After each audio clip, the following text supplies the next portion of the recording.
Weight training workout for seniors.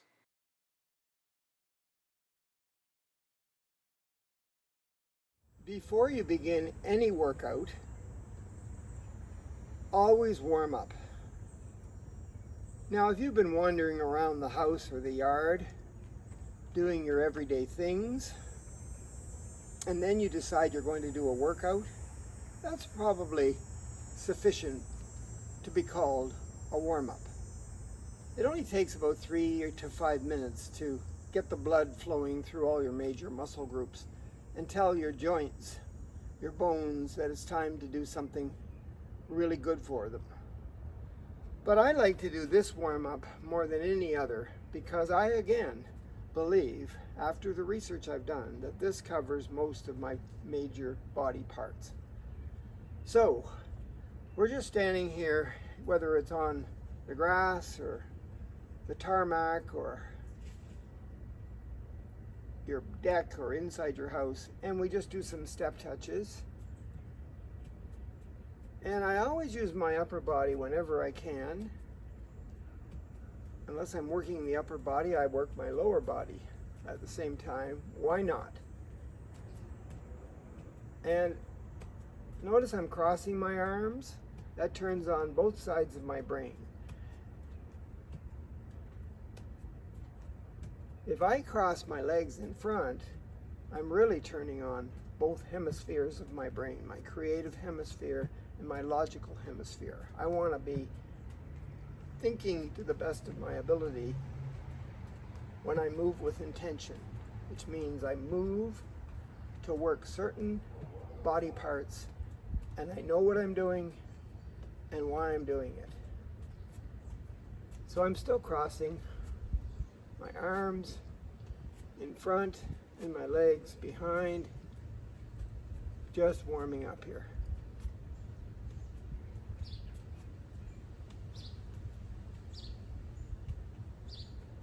Bringing my palms together, keeping my legs straight as I lift them out to the side.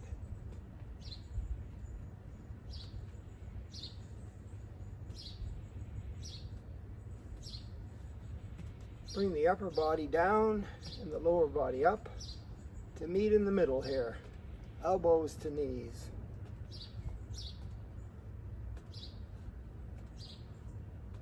Working most, if not all, major body parts just to do this simple warm-up.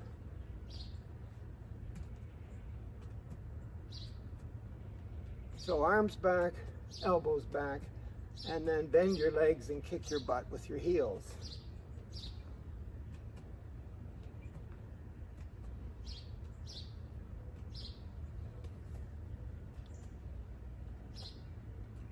Tap back, arms parallel to each other. Extend those fingers, palms facing in, and raise them up as high as you can. Bring them down and toe tap at the same time. Some people are so good at this, they don't have to touch the floor behind with their toes. They just extend their heels back there. I'm going to get my legs farther apart because I'm going to reach to the side and do a slight twist. But notice my palms, I'm spreading my fingers and pushing all that negative energy away and doing a gentle twist. I mean, I can extend it that way. Once I've practiced this enough, I don't want to twist because of my age too drastically at any time unless I've worked the muscles that let me twist to the extreme. So you decide. You're in charge. And then I slow this down, bring my legs in a little bit, squat into the chair as I lift my arms straight up and straight out. I can use palms up or knuckles up, but I'm leaning forward a little tiny bit. I'm pushing my hips back, my tailbone's going back, and I'm doing a squat. Now, if I was thinking about my breath, of course, everything would slow down. but I'm just warming up. There's only one more move I have to do.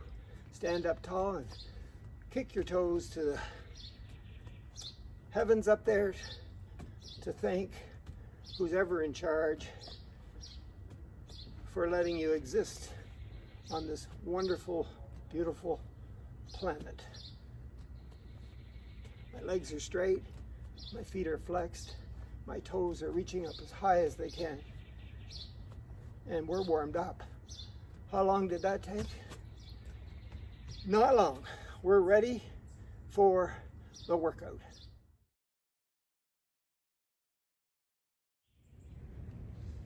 There are lots of different moves that you can do to use weights effectively, but after researching all the moves that are out there, this collection I find to be the best because it covers most major muscle groups in your body. And I only use, because I'm a senior, light weights. But I've progressed from 1 pound water bottles in each hand to a 3 pound in this hand and a 5 pound in that hand. It's very, very important that you use light weights, especially really light weights at first, so that you do all the formations correctly. Here we go. And I try to use my breath throughout the weight routine and my best posture to the best of my ability. Goalpost position with the arms, legs not too far apart, maybe shoulder width, and press up and lift the knee up as high as you can. This is called an overhead press. I try to do at least 10. The literature and research says that more than 10 is most effective. Overhead press. Then I bring my forearms together as I cross my feet in front to do the pec press. Your pecs are your chest muscles, your front anterior chain muscles.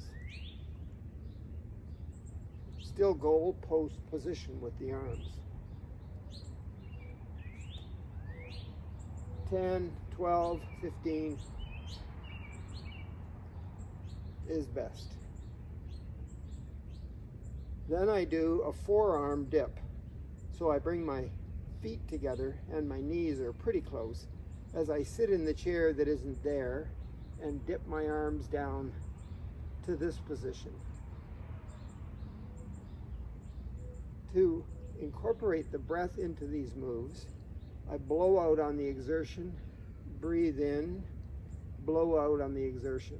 I'm working my diaphragm, which makes oxygen intake very efficient if it's in good shape. It's that thin muscle that forms a ledge underneath your rib cage, and its job is to push your organs in your abdomen down and out of the way as you breathe in so that your lungs can expand properly. After I do those 3 moves, I take a little break, not long though, and I switch hands. I'm trying to trick my brain a little bit. So now my legs come really far apart and I reach out and hug my tree as I sit into my hips. Take your time, blow out right here, breathe in on the way back. Blow out, breathe in. I try really hard when I exercise to incorporate the deep breathing through the nose and blowing out through the mouth into my moves, and my breath will control the pace at which I move. This is hug the tree.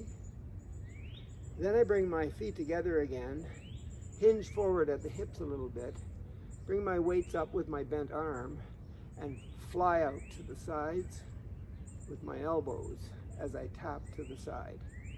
This is called the fly. And now I'm working my posterior, my back chain of muscles.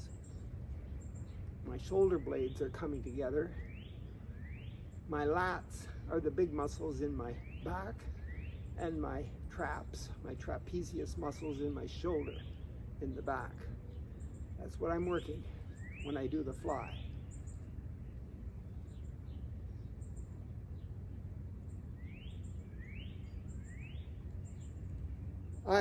I'm going to keep my weights in those hands as I do a bicep curl.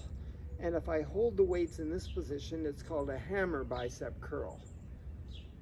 If you turn your palms out, keeping your elbows stuck to your sides, it's a regular bicep curl. But I heel dig, doing a flexed foot in the front, pointing my toe to the heavens, sitting a little bit into my hips, and I do a regular bicep curl, and I alternate with a hammer. This works my shoulder when I change hand positions, and my wrists. Then, that was the bicep. The tricep is on the back of the arm, complementary muscle to the bicep. Hinge a bit, lift my elbows up, and push my arms straight out back.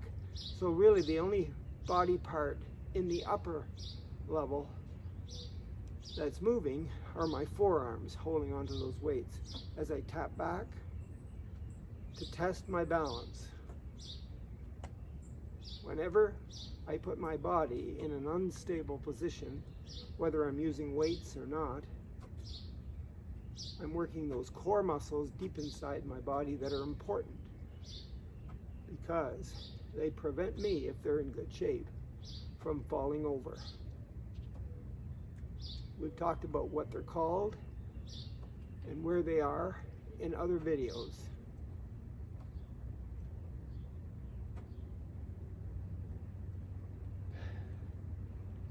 Both weights in one hand, using that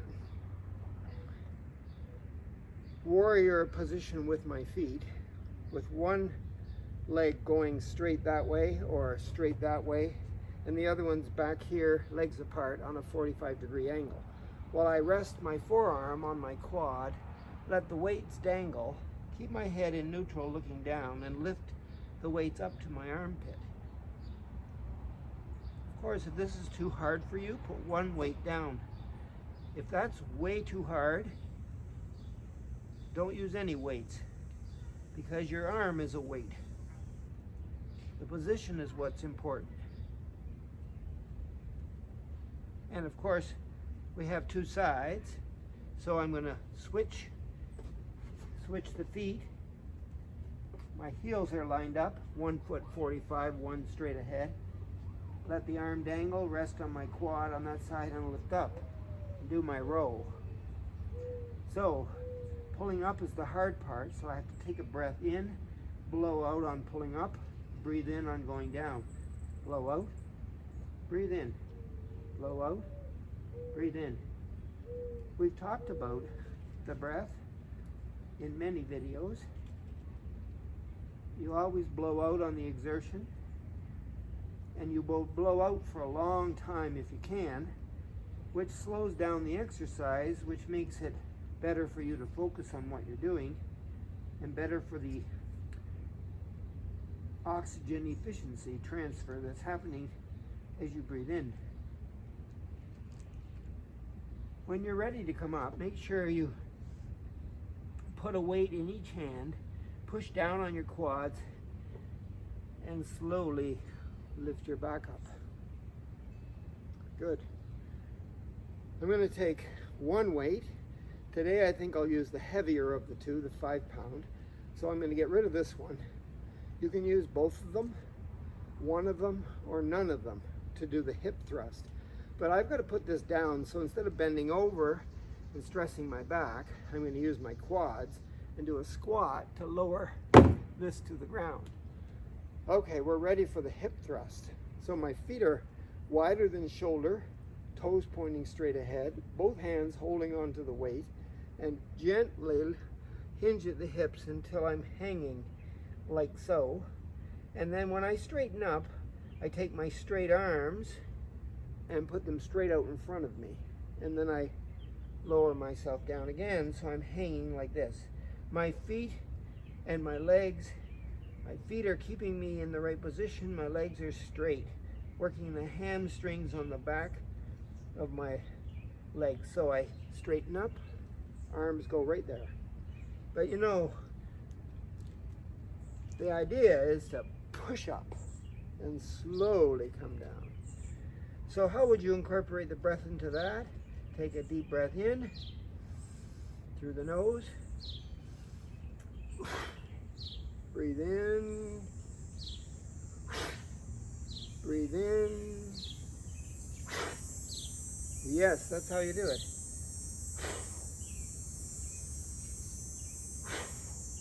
That's it. Thrust forward. So if it's too heavy, put the weight down. Just do it with your arms and imagine you have a weight there. Remember, we're trying to do at least 10, maybe 12, 15 of these reps.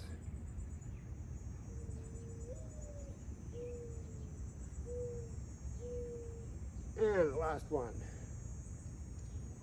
Slowly come up. Good work. Now I think I'll change to the lighter of the two weights. So I have to use my legs, not my back. Lower my hips down. Switch. Now I have this weight. It's a 3 pound.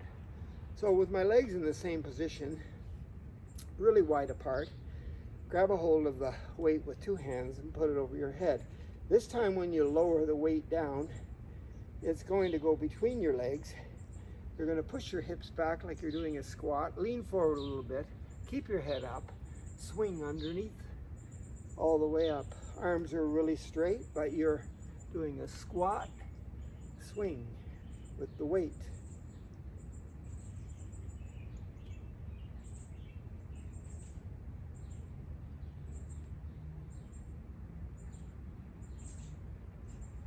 Feels good, eh? I love it. The more you do these with intention, meaning that you're going to focus on exactly what you're supposed to be doing and how to do it, the more your body will say, oh, it feels good. Let's just do one more for good luck. Good. And the last weight training move that we're going to do requires a weight in both hands. So I'm going to lower my hips down, bend my legs, pick up the other one, switch hands maybe, and get myself into that lunge position with one foot forward and up on the balls of my feet at the back, shoulders, ears, shoulders, hips. Here I go, best posture, straight down and up. But just to make it interesting, one arm to the front, one to the side. Side, one arm to the front, one to the side.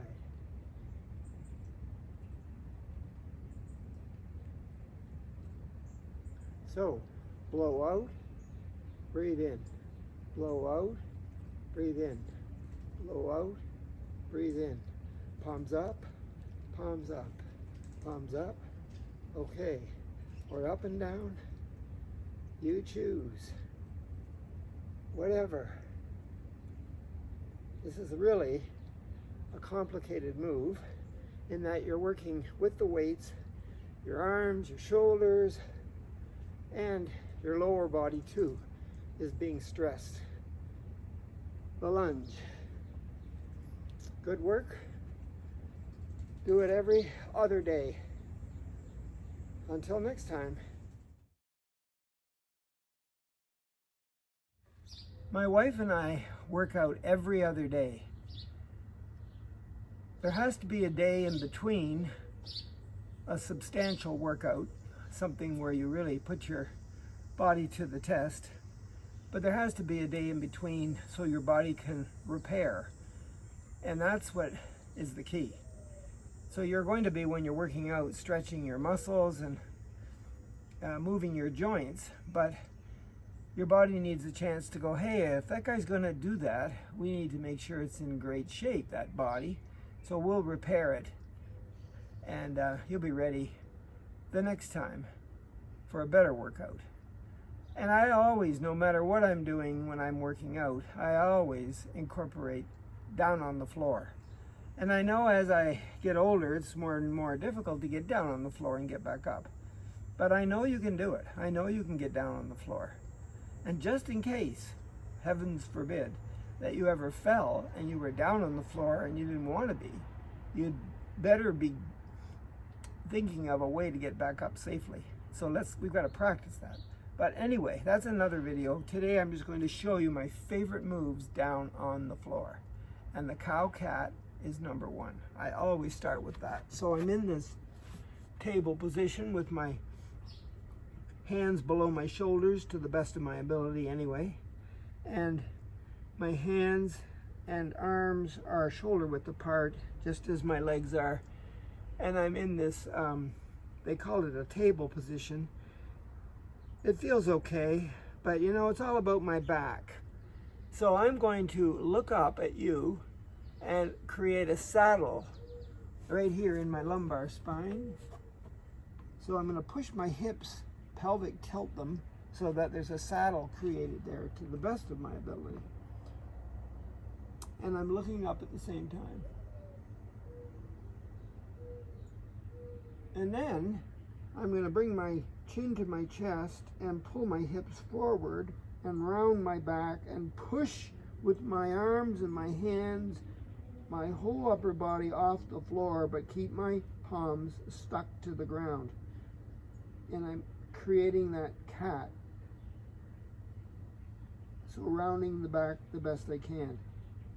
And then when I'm ready, I'm going to slowly go back to the cow, or whatever you want to call it, a horse, and create the saddle again and look up. So I'll face you this way. Start with the cow, look up. I've got a saddle going on behind me. My fingers are apart for stability. My index fingers are pointing straight ahead. Nice wide palm placement on the mat there. I'm in the cow. How long do I hold it? Not long. 3, 5, 10 seconds, and then go back into the cat. Chin on your chest, hips forward. Push down with your arms and get that back to round the best you can. And when you're ready, slowly go back to the cow.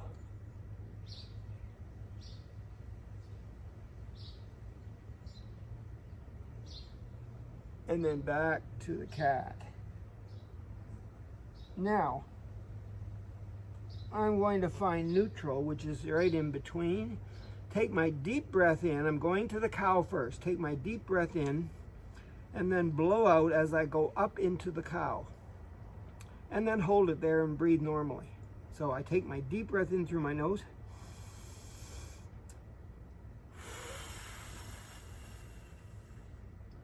Breathe normally.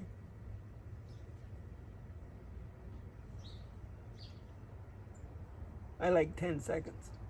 Okay, back into neutral. Take my deep breath in, then I move as I blow out into the cat.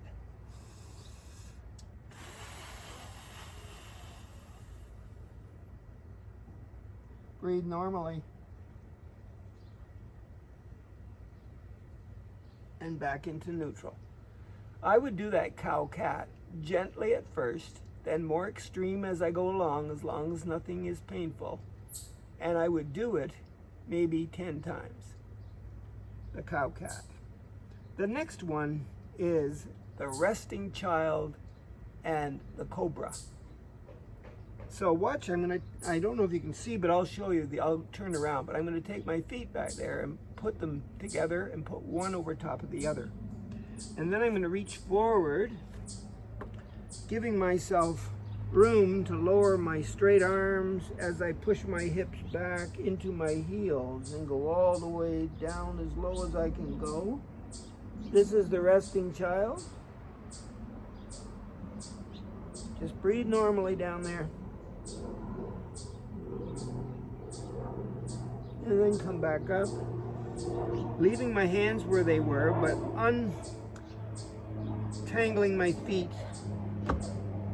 Put them straight behind my toes straight behind my heels, and lower my belly as I look up to the ground. So that's the reverse to the resting child. Nice arch going on there in my back. Okay, and then back into neutral. So I'll just turn around so you can see me do it from behind. Place my feet on top of each other. My arms way out in front, and push down the arms and the armpits, and push my heels back in, or my hips back into my heels.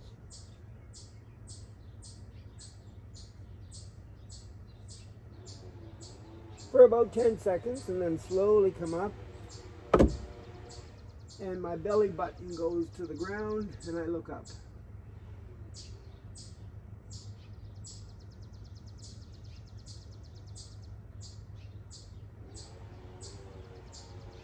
And back into neutral. So you're going to remember, as you go into the resting child, you're going to blow out. And as you go into the cobra at the front and make your body look like this, you're going to blow out. The breathing in will just happen naturally. But breathe in through your nose, blow out through your mouth. Okay? Resting child, cobra. And then the third exercise that I love to do every time I'm down here is the 90-90. So I place my legs apart, but it's 90 degrees here at the knee and 90 degrees at the ankles. Same on this side, 90, 90. Now just being in this position is difficult. In fact, can I let go of my body with my hands and the floor and just sit here? That would be a good test to start. Can you straighten up? Well, if you have to have one arm down for support, or even both arms down for support, that's okay. It takes time to be able to even do this much, at least for me. Maybe you're a flex bean and you can do it right off the bat, but I have a lot of tightness going on here in my hips. I work my hips every day. Anyway, so the first position in the 90-90 is to take both hands and put them down on the floor or the mat, way over here on this side. If you can go lower and go down on your forearms, well, I can get one forearm down, but not this one. Or just turn and put your hands on the ground behind you, beside you, as far as you can go. Remember, if you ever feel any kind of pain or tension that you think might cause pain, back off a little bit. So you might be sitting like this. You might only be twisting a little bit like this. But eventually you'll get here. Practice makes permanent. Hold it for 10 and then come up. And this knee here that's in front, you want your chest, your collarbone, you know, your K27 joint right here, you want that over top of the knee. Not down here, but straight out, straight out, straight out, straight out. I don't care where you put your arms. You just hold on for support. Make sure your form is the best you can get it. Sitting up nice and tall, bring this straight out like this, over top of this knee, and hold it for 10. Are you going to breathe through this, the deep breathing? Of course you are. As long as you can blow out long enough to hold it, because as soon as you need to take a deep breath in, you're coming back. Okay, and then the third part to this is turning your upper body, torso, into the 90-90. This hand is pushing down on that knee, and this hand is pulling up, and you're turning and looking into the space between your legs, looking straight ahead, Keep your head in neutral. Hold it for 10 seconds, at least 10 seconds to start. You might work up to, I don't know, 30 seconds, 60 seconds, 2 minutes. Okay. Now we got to get to the other side, so you could just do this kind of thing, but I'll switch around so you can see me okay. Okay, 90 degrees here, 90 degrees here, 90, 90. Let go and see. Oh, I'm getting better, but it's taken me a while to be able to do this. Okay, this hand down, and turn. Or maybe forearms. Notice I can get this forearm down on this side, but I can't on the other side. Just for 10 seconds. Okay. Chest right here. Collarbone straight over top of the knee. My legs don't change. Straight over top. Push the whole body that way. Not down. Straight out. One hand. Nope. I need that one down there. This one I'm okay. There's 10 seconds. And then this pushes down on this knee and this pulls this knee up. And look into the space between your legs.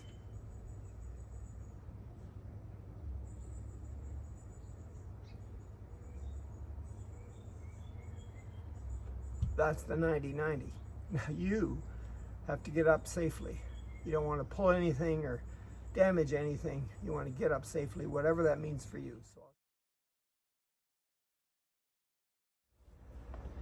Stress management is super important to good health. Just as important as eating well, just as important as moving with intention, just as important as using those weights. Stress management. So I always finish off my workout with some kind of a meditation. And I have some favorites, but today I'm going to go back to the finger story. And you can sit down and relax, but if you sit down and relax, try to sit in a nice tall position instead of slouching like this. Try to sit in a nice, relaxed, great posture position. Take your fingers and put them together, but the thumbs don't play and the baby fingers don't play, so forget those. Just take the other 6 and place the pads together like so. Okay? That's position number 1, and it's called heaven. Now, if I focus on those 3 fingers touching in the middle with my eyes, and I stare right in the middle there, and sort of make my eyes go crossed, a little piece of finger separates from the 2, and it sits in between. And so I'm going to not only put those together for heaven, like that, but I'm going to stare right in the middle and really focus until I see the 3 cool finger pieces in between where the others are touching. There it is for me. Can you do that? Heaven. Now, if I let go of everything except the bottom 2, we call it thunder. But I'm still going to look at it and see if I can get that little piece of finger to come apart and be in between the 2 that are touching. There it is. So that's thunder. If I let go of that and put the middle 2 together, it's called rain, and I see that finger piece in between. And then this is mountain. So just to review those 4, we have heaven, thunder, rain, mountain. There's mountain. When they're all apart, it's called earth. You can still stare and see the pieces of finger in between, the space between the other 6. Focus right in the middle. There they are. That's earth. If you have them open at the bottom only, you have wind. But let's hold it steady and see if we can see the finger pieces. Yep. And if you have it open in the middle, that's fire. And then open at the top is lake. So open at the bottom is earth. Open in the middle is wind. No, open all at the bottom is earth.